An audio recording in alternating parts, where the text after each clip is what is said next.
Hi guys, welcome back to our channel. So ఇప్పుడు వచ్చేసి మనము రాజస్థాన్ రాయల్స్ టీం గురించి మాట్లాడుకోబోతున్నాం.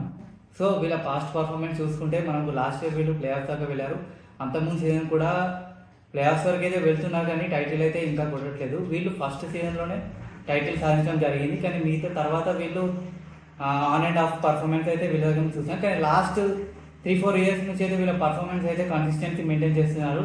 ఎందుకంటే సంజు శాంసన్ ఎప్పుడు క్యాప్టెన్ అయ్యాడో అప్పటి నుంచి టీం అనేది బాగుంది. అలాగే టీం బిల్డ్ కూడా వాళ్ళు చాలా బాగా చేశారు. సో ఈసారి ఆక్షన్లో కొంచెం వాళ్ళ టీం పర్ఫార్మెన్స్ అనేది అంత ఆర్డినరీగానే ఉందండి. ఎందుకంటే వాళ్ళు ఒక మంచి మంచి ప్లేయర్స్ని అయితే వాళ్ళు రిలీజ్ చేయడం జరిగింది. బట్లన్నీ కూడా వాళ్ళు రిటైన్ చేసుకోలేదు, మళ్ళీ బైబ్యాక్ కూడా చేయలేదు. అలాగే వీళ్ళకి చాలామంది ఆప్షన్స్ అయితే ఫారెన్ ఆప్షన్స్ అయితే చాలా తక్కువనే ఉన్నాయి వీళ్ళకి. సో ఒకసారి వీళ్ళ టీం ఎలా ఉందో ఒకసారి మనం చూద్దాము. సో వీళ్ళకి మనకి ఇండియన్ కోర్ అనేది బాగా ఉంది.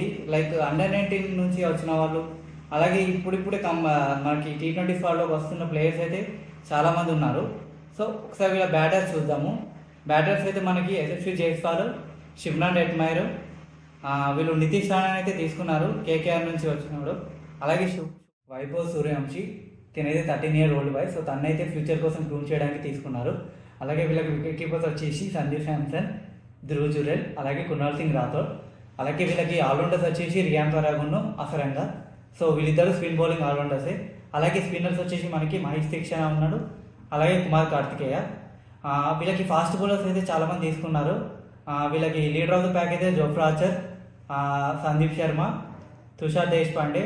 లాస్ట్ ఇయర్ చాలా బాగా పర్ఫామ్ చేశాడు ఇతను. అలాగే ఫజలక్ ఫరూకీ, ఆఫ్ఘనిస్తాన్ ప్లేయర్.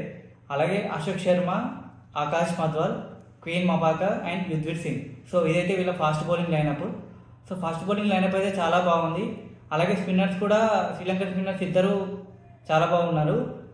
బ్యాటింగ్ కూడా చాలా బాగుంది. కానీ వీళ్ళకి ఏమైనా లోటు ఉందంటే వీళ్ళకి ఆల్రౌండర్స్ అనేది చెప్పాలి. సో ఆల్రౌండర్స్ అనేది కొంచెం వీళ్ళు తీసుకోలేదు సరిగ్గా. సో వీళ్ళ టీం 11 ఎలా ఉంటుందో ఒకసారి చూద్దాము. సో ఓపెనింగ్ వచ్చేసి సంజు శాంసన్ జైస్వాల్ ఓపెన్ చేయొచ్చు. నెంబర్ 3లో మనకి నితీష్ రాణా, నెంబర్ 4లో మనకి రియాన్ పరాగ్, నెంబర్ 5లో శివనాథ్ ఎట్మైర్, నెంబర్ 6లో మనకి ధ్రువ్ జురెల్. సో ఇక్కడ వరకు అయితే లైనప్ బాగానే ఉంది. సో మనం టాప్ 6లో చూసుకుంటే టాప్ 5 ఇండియన్ ప్లేయర్స్ ఉన్నారు. అక్కడ మళ్ళీ ఒక ఫారెన్ ప్లేయరే ఉన్నాడు అక్కడ, శర్మన్ ఎట్మైర్. సో ఇంకా 3 ఫారెన్ ఆప్షన్స్ ఉన్నాయి. సో 7లో మనకి అసరంగా ఆడతాడు, 8లో మనకి జోఫ్రా ఆర్చర్, 9లో మహేష్ దీక్షణ. సో ఇక్కడ వరకు అయితే ఫారెన్ ఆప్షన్స్ అయితే ఫిల్ అయిపోయాయి. సో 10లో సందీప్ శర్మ, 11లో తుషార్ దేశపాండే. సో ఇదైతే వీళ్ళ టీం 11. ఇంపాక్ట్ ప్లేయర్ కింద వీళ్ళు బౌలింగ్లో అయితే ఆకాష్ మధ్వాల్ని యూజ్ చేసుకోవచ్చు. అలాగే బ్యాటింగ్లో అయితే వీళ్ళకి ఆప్షన్స్ ఓన్లీ వైభవ్ సూర్యవంశీ ఒకటే ఉన్నాడు వీళ్ళకి బ్యాకప్ ఆప్షన్స్. సో అది వీళ్ళకి పెద్ద మైనస్ అని చెప్పాలి. సో వీళ్ళకి బ్యాకప్ ఆప్షన్స్ బాగా లేవని చెప్పాలి. సో ఇది ఓవరాల్గా 11. సో ఈ టీంకి మెయిన్లీ మనకు బ్యాటింగ్ స్ట్రెంత్ అనేది చెప్పాలి. ఎందుకంటే బ్యాటింగ్లో ఫైట్ పవర్ అయితే ఉంది. ఎందుకంటే జైస్వాల్ మంచి ఫామ్లో ఉన్నాడు. అలాగే సంజు శాంసన్ కూడా రీసెంట్గా చూసుకుంటే ఎప్పుడైతే ఓపెనింగ్ వచ్చాడో అక్కడ నుంచి తను వరుసగా 300 అయితే కొట్టడం చూసాము. సో తను కూడా మంచి ఫామ్లో ఉన్నాడు. సో ఇప్పుడు తనుతో పాటు జైస్వాల్ అయితే ఓపెన్ చేస్తున్నాడు. సో వీళ్ళిద్దరి మీద అయితే ఎక్కువ ఎక్స్పెక్టేషన్స్ అయితే ఉంటాయి వాళ్ళకి. అలాగే మిడిల్ ఆర్డర్లో మనకి రియాన్ పరాగ్ మీద కూడా చాలా ఎక్స్పెక్టేషన్స్ ఉంటాయి. సో వీళ్ళ ముగ్గురు మీద ఈ టీం అనేది డిపెండ్ అయి ఉంటుంది. అలాగే ధ్రువ్ జురెల్, ఎట్మైర్ వీళ్ళంతా ఫినిషింగ్ రోల్ చేసేవాళ్ళు. సో వాళ్ళు ఎలా ఆడతారో మనకి తెలీదు. ఎట్మైర్ లాస్ట్ వచ్చి ఫినిష్ చేయమంటే చేస్తాడు, కానీ ఒకవేళ సడన్గా ఒక 2-3 వికెట్స్ పడి తను యాంకర్ రోల్ చేయమంటే సో తను కొంచెం కష్టమనే చెప్పాలి. సో వీళ్ళకి స్పిన్ ఆప్షన్స్ అయితే చాలా బాగున్నాయి. ఎందుకంటే అసరంగా తీక్షణ. సో వీళ్ళిద్దరు శ్రీలంకకి మంచి స్పిన్నర్స్.